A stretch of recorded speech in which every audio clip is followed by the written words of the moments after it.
Hey there, welcome back to the channel everyone. Today we're going to take a look at Airazor. This is from the Transformers Rise of the Beasts film toy line. So the new trailer just recently dropped. I picked this girl up the other day and just been taking a look at this one. I think it's like I've got the other Airazor as well. So this one is the kind of mainline one from the film, but there's also a Studio Series one, as well as obviously the kind of War for Cytron Kingdom one, as well as, you know, all the Beast Wars different versions. But this one's a little bit different. I hadn't kind of seen the pictures of robot mode prior to this, so I was pleasantly surprised to see how different it was, and also how different the transformation is, which we'll go into. So you can see I picked this one up from my local toy shop. It was priced at £24.99, so £25, quite expensive for basically a kind of like a deluxe figure, really. Same sort of thing in terms of the artwork and packaging that we've seen from the kind of mask thing that we reviewed. Some nice kind of bits from the film. Airazor and the Maximal symbol down here, and then behind here all the normal stuff that we saw before in terms of those kind of hieroglyphs, Decepticon, Maximal, Predacon, all that type of stuff. So it's all on here. Obviously there as well. Some other bits and pieces, deluxe class, and 24 steps for transformation. And that's basically it. And you get your, where is it? You get your instructions with it. But here's the figure herself. So yeah, nice. And there's a bit of comparison. We've got our armored up Optimus Primal here. So this is more of the kind of basic one, but you can see they still kind of work all right with each other. And if you want to use any of the kind of weapons from any of the other ones, they will peg in, and she can use those absolutely fine. So if you want to armor up with Cheetor, you can. And also as well, I think there's a thing on the back here. Oh, that's not 5mm. I think that's what you call it, like a flight stand thing in here. So it's mainly just the hands that you'd be able to use, but the weapons can store on the back here, those little clips there, so you can use those. And obviously she can hold any of the other bits and pieces, so you can get it to cold Skull Crunch or anyone else like that. Yeah, so here's the figure.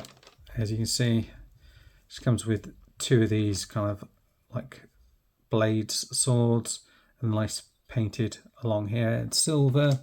The face is really cool. I really do like this. I don't know what she looks like in the film yet, because they've just showed her in bird mode, so I don't know if that's accurate.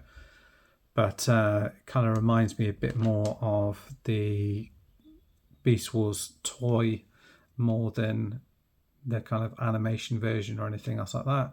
It's really nice. It's a good sculpt to it, and nice green coloured eyes. And you've got these wing pieces here which can move up and down however you want to have her displayed. And it's just got a nice silhouette. You've got these kind of shoulder pad bits coming out which are painted as well, kind of this darker bronze paint. And in here you've got all these bits here which are all painted in as well, and just some nice detailing on the wings. Some nice mix of kind of beast and kind of more, I guess, robot kind of Cybertronian kind of look to it as well. So the head itself can look down, can look, doesn't really look up, but it can move all the way across. And as I mentioned, it's painted gold, silver in the face with those nice green eyes. You've got a Maximal symbol on here, which is like one gold on top of another gold, but you can just about make it out. And the arms kind of go up to here to do the transformation, down here, and then you've got the shoulder pad bit which lifts up and down, rotation here around like a mushroom peg, and the arm goes up to there. The wrists rotate, do they? No, they don't rotate, but they do move up and down. Again, that's kind of linked in with the transformation. there isn't any waist articulation. That's kind of linked into how she transforms, but the legs do come out here, forward and back to a certain degree. You can move this bit out of the way. Does that make it? No, you're still then restricted because of this bit here. So you can't get the legs back as much. You do get rotation in there, which goes all the way around, and a bend in the knee, that takes you back to there, and the foot moves forward and back. That does peg into there, forward and back, but you don't get like a rock or anything else like that. And paint again, all down here. The side of the head's painted, silver on the legs, and just little bits of paint on here as well. But a nice mix of different paints and sculpt is looking good. And this bit comes down here like that, and just kind of pegs into there like that. Yeah, so she looks good actually. I'm looking forward to getting the cheetah one of this in this range. I probably won't get the Studio Series cheetah. For me, that doesn't look quite as good, although it looks probably more what we're getting in the film. Yeah, so that's her. And then to transform her, I'll pop these off to the side here. I have to remember the transformation because it's a little bit different. So you peg this up, move these bits out like that. These bits are going to kind of come down like that. This bit, this whole section kind of moves up and out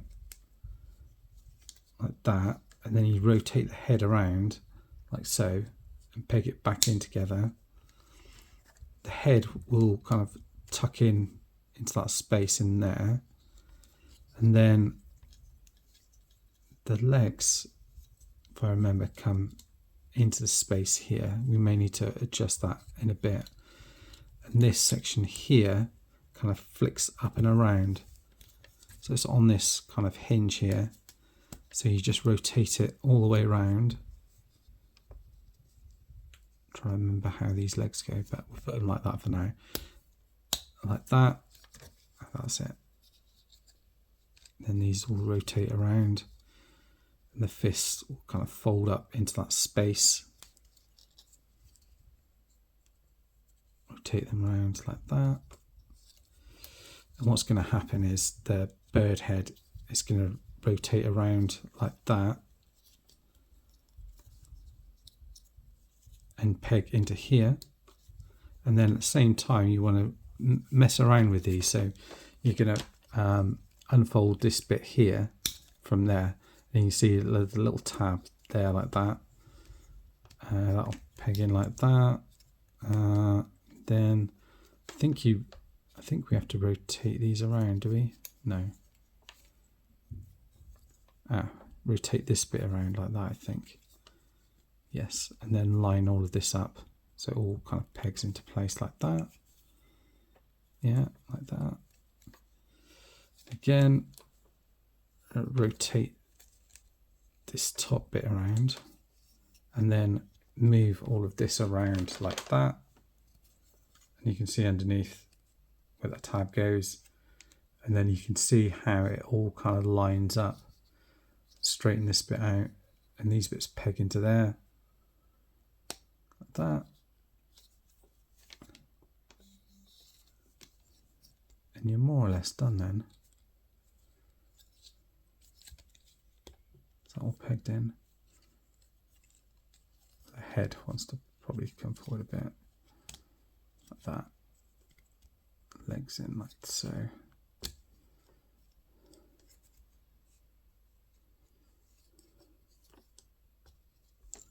So like the wings and whatnot, and that's her more or less done, isn't it? I think.